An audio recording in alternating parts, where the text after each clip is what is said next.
Hello and welcome. I'm Dr. Keith Lynch. I've been in private practice here in Central Virginia since 1998. And I want to share with you the benefits of chiropractic. So this is really for two different groups of people. The first group of people is someone who's never been to a chiropractor before and they're wondering, if I were to go to a chiropractor, what could I get out of that? What does that do for me? And the other group is someone who maybe just came in here with a chronic condition and we've just finished up treatment and you're wondering, okay, so I got all those adjustments and my sciatica is better, or the disc in my neck is doing better now, or I don't have those headaches, carpal tunnel's gone, peripheral neuropathy is better. What do I do now? What would you recommend, Doc? So that's what I wanted to share here. I wanted to talk to you about studies that are showing what the benefits of chiropractic care are, because I think that's important. And I think the first thing I want to do is explain to you how your spine lives. So before the age of 20, there's a direct blood supply that goes through the bones and into the disc spaces between the bones. Now, after the age of 20, your body actually relies on proper motion to maintain spinal health. And I'll explain that. You see, when you wake up in the morning, you're literally at your tallest. So that means that when you go through the course of the day, gravity is pressing down on the spine and it presses the metabolites out of that disc into the synovial capsule around it.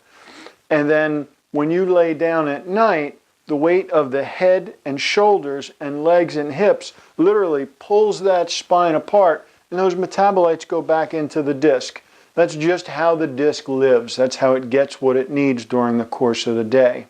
Now, if you have a joint that's not moving properly in your spine, we call that a subluxation. You might think of it as a slip disc or a pinched nerve. What happens is the muscles around that joint are going to lock it up. You may notice some stiffness, like, yeah, I don't turn as good to the right as I turn to the left. That's that kind of feeling that you have, and it may exist with or without pain. But what happens is over time, when you're laying down at night and that spine's opening up, those areas that are subluxated or not moving properly, they're not going to open up either.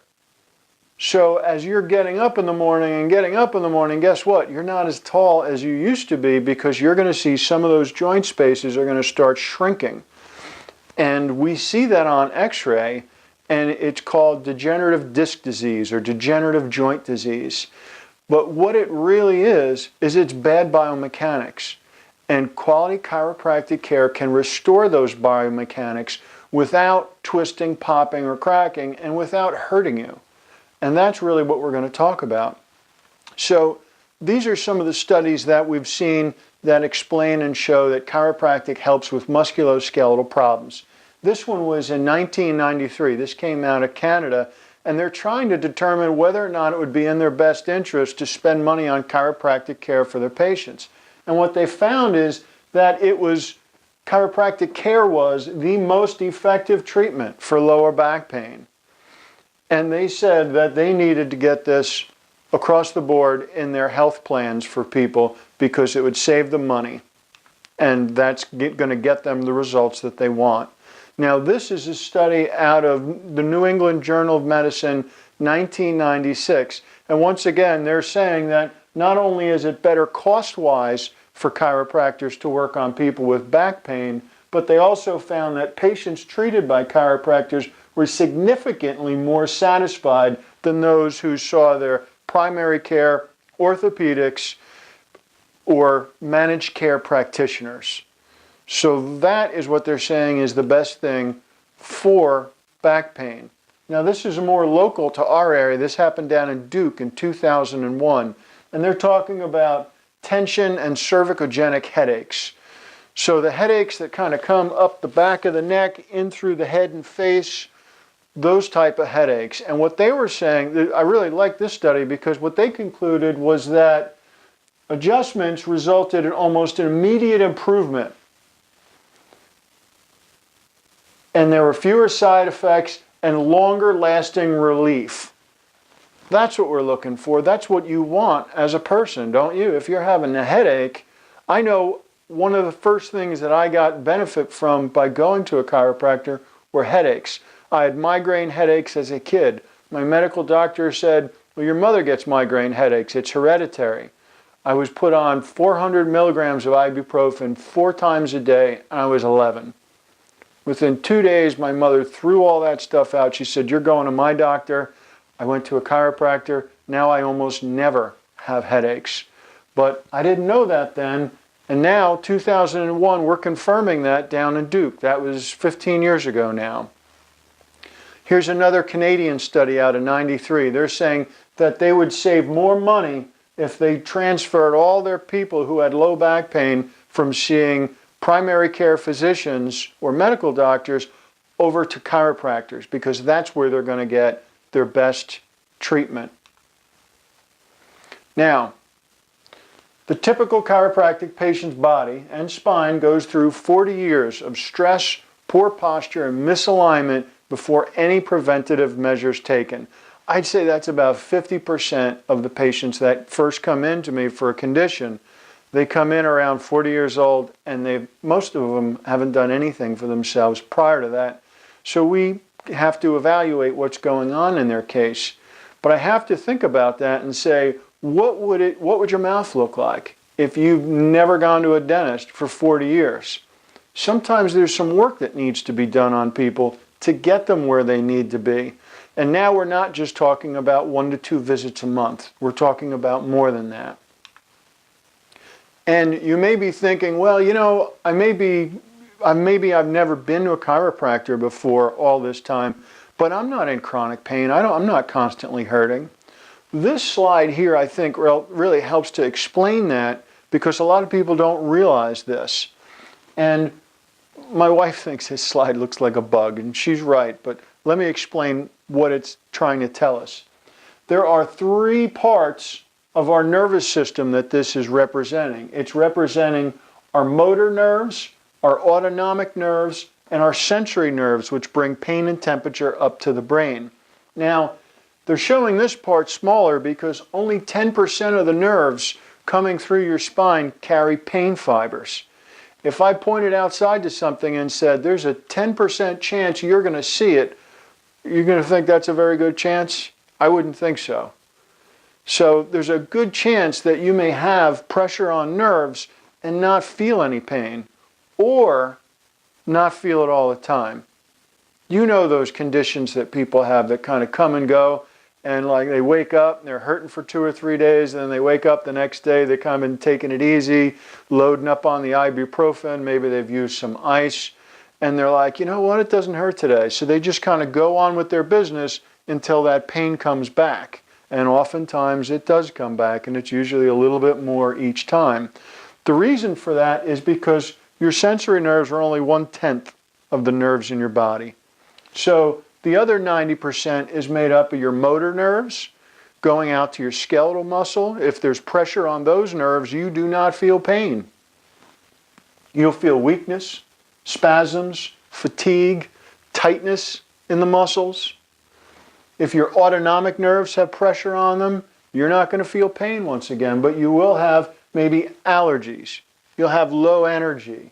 You'll have digestive problems, breathing problems, because that's where those nerves go. I like to call those automatic nerves because they're in control of your body even when you're sleeping. Your digestion, your respiration, your heart rate, your blood pressure, all those are automatically controlled by your central nervous system. So this is why feeling good isn't necessarily good health. Good health is healthy function. So when all of these areas are working right, that's how we get people feeling well and doing well. I just had a gentleman come in here very recently, and he was saying to me, hey, you know, I hurt my back 2 weeks ago. I took it easy. I laid on some ice. After about 2 or 3 days, I really wasn't hurting anymore. Okay, that's good. That's what I recommend my patients do. And then come in for a follow-up to see how you're doing. Because as I had him jump up on the table and check him, we found weakness going to his quadriceps and weakness going to the muscle that brings the foot up like this. It's called tibialis anterior on the front of the shin. It's controlled by L5. So that means he had pressure on the nerves at L3 and L5. Well, they go to your organs as well as your motor nerves, and you have pain fibers that run through those areas. What he was telling me is, I don't have any pain. And I was just explaining to him, we're going to still fix that function because that's how we get you healthy, not just out of pain. Now, these next slides are going to be about less drugs and hospital visits because that's one of the benefits of chiropractic care. JMPT, the Journal of Manipulative Physiological Therapeutics, reported that patients who went to their DCs as their primary care providers, let's go into your chiropractor about 1 to 2 times a month, had 43% less hospital admissions, 52% less drugs and prescription medications, and 43% less surgeries and outpatient procedures. I think that's awesome. I think that shows where chiropractic really shines. Now, you may consider yourself, oh, I'm a carpal tunnel person, or I've got a bad lower back, or I typically get headaches. If you're coming in 1 to 2 times a month and you're out shoveling or you're gardening or, I mean, I get it. I'm a parent. I'm a husband. I'm a homeowner. There's always things that you need to do, and they're always different things. Depends on the time of year what you're doing, right? So if you're typically a headache person, but it's gardening season and you're out there with the shovel in our beautiful clay-enriched soil out here, you're going to feel it in your low back. I can help you with that. You may start feeling it in through the arms and elbows. I can help you with that too. I just had someone in here the other day. She was coming in because she has lower back pain. And when I tested everything in her body and checked out to see what was working right versus what was working wrong, we found she had a problem on her neck that went down to her left elbow. She didn't tell me that, but I found it when I was testing her. And she said, oh, that's my tennis elbow. I always have that. Nothing I can do about it. I adjusted her right there, worked on the spot where the problem was, and she couldn't believe it. She was feeling so much better right there on the table. She came back in the next week for a follow-up. Low back's better, but hey, guess what, doc? That elbow, man, that is so much better. I can't believe we didn't address this long ago because we can help with that. So there's constantly something new happening. What I'm saying is with chiropractic care, we can help you address that. And this slide right here is kind of going through that same concept. It says reduce costs, Medicare costs with chiropractic. So more visits to the chiropractor resulted in fewer visits to the primary care medical physicians who we said, this is where you save money and get more satisfactory care and better results. So this is where we want to spend our money in these conditions with headaches and neck pain and lower back pain. And it saves Medicare $83.5 million when patients go to their chiropractor instead of their medical doctor for those conditions. That's awesome. And this information comes from the Journal of American Board of Family Medicine. So that's who is telling us that we're doing better with chiropractic. How about a stronger immune system? This has got to be new information. Actually, it's not. This came out in 1975. Dr. Ronald Perot, a cancer researcher up in New York State, he was trying to scientifically find the most scientifically valid ways to estimate individual susceptibility of various chronic diseases. So what makes people healthy and what makes people not healthy? That's what he really wanted to figure out. And he found a group of 107 people who received regular chiropractic care. Once again, we're talking about 1 to 2 visits a month. And he found that the chiropractic group had a 200% more competent immune system than the group that wasn't getting chiropractic care.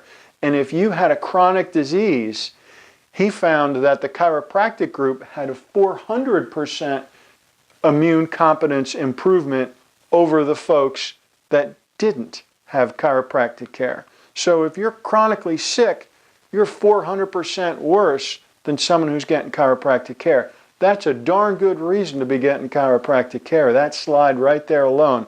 This is how chiropractic shines. Most of my older patients, I hate to say it, they already know this because this is what their parents went to the chiropractor for. If they got sick, they went to the chiropractor. If they weren't feeling good, they went to the chiropractor. And that's what these studies are showing. And I think it's fantastic. I'm very proud of that. Your body is a machine that requires maintenance, and your spine is a vital part of that. So please, take care of it. Don't wait. Go in, get it taken care of now. Because whereas many doctors are going to just treat your symptoms, a quality chiropractor like myself is going to focus on a natural, non-invasive way to improve your health and wellness while preventing sickness and reducing pain. So that's what we really want to do. My name's Dr. Keith Lynch.